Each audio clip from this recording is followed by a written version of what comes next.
আসসালামু আলাইকুম এভরিওয়ান। গত ভিডিওতে আমরা দেখেছিলাম যে কিভাবে প্রাইমারি এপিথেলিয়াল ব্যান্ড থেকে ডেন্টাল ল্যামিনা হচ্ছে, ডেন্টাল ল্যামিনা থেকে টুথবাড হয়, এবং আমরা আরও জেনেছিলাম যে টুথবাড থেকে পরবর্তীতে এনামেল অর্গান হয় এবং এই এনামেল অর্গান থেকেই মূলত এনামেলটা আসে।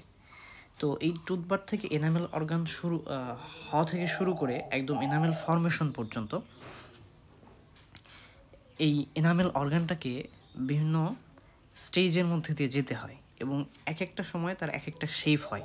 এই শেপের উপর ভিত্তি করে আমরা টুথ ডেভেলপমেন্টকে তিনটে মেইন ভাগে বিভক্ত করতে পারি, তিনটে মেইন স্টেজে বিভক্ত করতে পারি। কী কী সেই তিনটে মেইন স্টেজ? তো তার মধ্যে প্রথম যে স্টেজটা সেটাকে বলা হয় বাড স্টেজ, তারপরে দ্বিতীয় যে স্টেজটা সেটাকে বলা হয় ক্যাপ স্টেজ, আর থার্ড যে স্টেজটা সেটাকে বলা হয় বেল স্টেজ। এই বেল স্টেজ আবার দুই ধরনের, একটা হচ্ছে আর্লি বেল স্টেজ আর একটা হচ্ছে আমাদের লেট বেল স্টেজ। এই দুইটা ভাগে আমরা এরকমভাবে বিভক্ত করতে পারি, যেটা আমি এখানে আলোচনা করেছি আর কি। যে আমরা এই যে এখানে আলোচনা করেছি যে বার্ড স্টেজ, দেন হচ্ছে যে এখানে bud stage, cap stage, bell stage, then হচ্ছে যে এখানে early and late bell stage. আচ্ছা, তো এখানে বার্ড স্টেজ প্রত্যেকটার স্টেজ যে নামকরণ করা হয়েছে এটা মূলত আমি বলেছি যে মরফোলজিক্যাল শেপের উপর ভিত্তি করে এনামেল অর্গানের, অর্থাৎ বার্ড স্টেজে এনামেল অর্গানটা বার্ডের মতো থাকবে, ক্যাপ স্টেজের ক্ষেত্রে এনামেল অর্গানটা ক্যাফের মতো হবে, বেল স্টেজের ক্ষেত্রে বেলের মতো হবে। তো এখানে আমরা যদি দেখি যে বার্ড স্টেজের ক্ষেত্রে এনামেল অর্গানটা কীরকম থাকে, হ্যাঁ, এই যে এখানে দেখা যাচ্ছে যে আমাদের যে বার্ড স্টেজ অবস্থাতে এনামেল অর্গানের যে শেপটা, হ্যাঁ, সেটা কীরকম হয় বলে এইখানে প্রথমত রাউন্ড একটা শেপ হবে, এনামেল অর্গানটা এরকমভাবে রাউন্ড একটা শেপ হবে এবং রাউন্ড শেপ অথবা আমরা এটাকে ওভাল শেপড বলতে পারি। আর এইখানে তার সেন্ট্রালি কিছু সেল থাকবে, এই যে সেন্ট্রাল যে সেলস, এই সেন্ট্রাল যে সেলসগুলো এগুলো থাকবে হচ্ছে পলিহেড্রাল ইন শেপ। আর পেরিফেরাল যে সেলগুলো থাকবে পেরিফেরালি, হ্যাঁ, এই যে পেরিফেরাল যে সেলসগুলো, পেরিফেরাল সেলসগুলো, এখানে এই পেরিফেরাল সেলগুলো এগুলো হচ্ছে কিউবয়েডাল অথবা লো কলামনার ইন শেপ থাকবে এবং তার যে চারপাশে সারাউন্ডিং কিছু স্ট্রাকচার থাকবে যেটা আমরা একটোমেসেনকাইম বলছি, এবং একটোমেসেনকাইম কী জিনিস সেটা আমরা পূর্ববর্তী ভিডিওতে বলেছি। তো এই একটোমেসেনকাইমগুলো এখানে কনডেনসেশন অবস্থায় থাকবে, অর্থাৎ কিছুটা আশেপাশের এরিয়ার তুলনায় এই এরিয়াতে তার যে ডেন্সিটিটা এটা বেশি হবে, ঘনত্বটা বেশি হবে, বেশি ঘনীভূত অবস্থায় থাকবে। এই হচ্ছে মোটামুটিভাবে আমাদের বার্ড স্টেজের যে কী কী পরিবর্তন দেখা যায় সেটা আমরা দেখতে পেলাম। আরেকটা বিষয় যে এই অবস্থায় এনামেল অর্গানটা যেটা আমরা দেখতে পাচ্ছি, তো সেই এনামেল অর্গানটা হচ্ছে কীরকম শেপ থাকবে বলে এই অবস্থায় এনামেল অর্গানটা মেইনলি আমাদের থাকবে হচ্ছে, আচ্ছা, এনামেল অর্গানটা আমাদের এক্ষেত্রে হচ্ছে যে ফ্লাওয়ার বার্ডের মতো থাকবে। ইনিশিয়াল যে বার্ডটা, যে কোনো কিছুর ইনিশিয়ালি বার্ড যেরকম কুড়ি অবস্থায় যেরকম থাকে একদম ইনিশিয়াল স্টেজে এরকমভাবে থাকবে।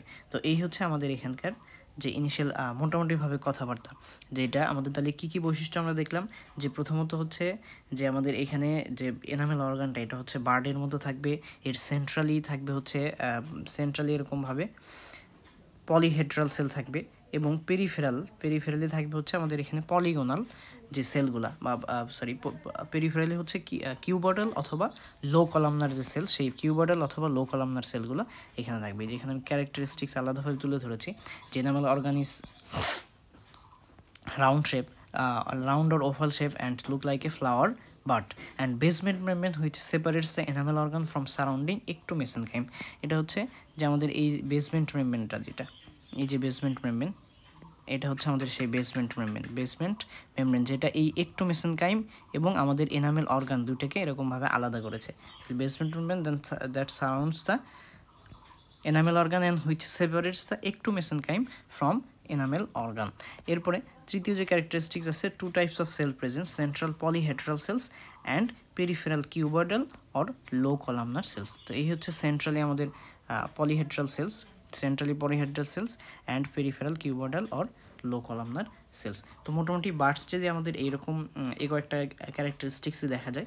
বার্ড স্টেজের পরবর্তীতে আসে ক্যাপ স্টেজের ক্ষেত্রে কী হয় বলে, ক্যাপ স্টেজের ক্ষেত্রে আমরা পরবর্তীতে দেখব যে ক্যাপ স্টেজের ক্ষেত্রে এই যে আমাদের এনামেল যে অর্গানটা এটা হচ্ছে ক্যাপ লাইক স্ট্রাকচার হয়, এরপরে বেল লাইক স্ট্রাকচার, এবং প্রত্যেকটা স্টেজ অনুসারেই মূলত যে তার নামকরণ করা হয়েছে। এবং এই যে সারাউন্ডিং একটু মেসেনকাইম, পরবর্তী স্টেজগুলোতে সারাউন্ডিং একটু মেসেনকাইমেরও কিছু চেঞ্জ হয়, যেটা পরবর্তীতে আমাদের এনামেল বাদে বাকি যে টুথ স্ট্রাকচারগুলো, সেই টুথ স্ট্রাকচারগুলোকে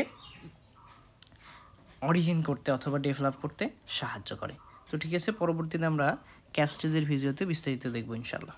আজকে এ পর্যন্তই। আসসালামু আলাইকুম।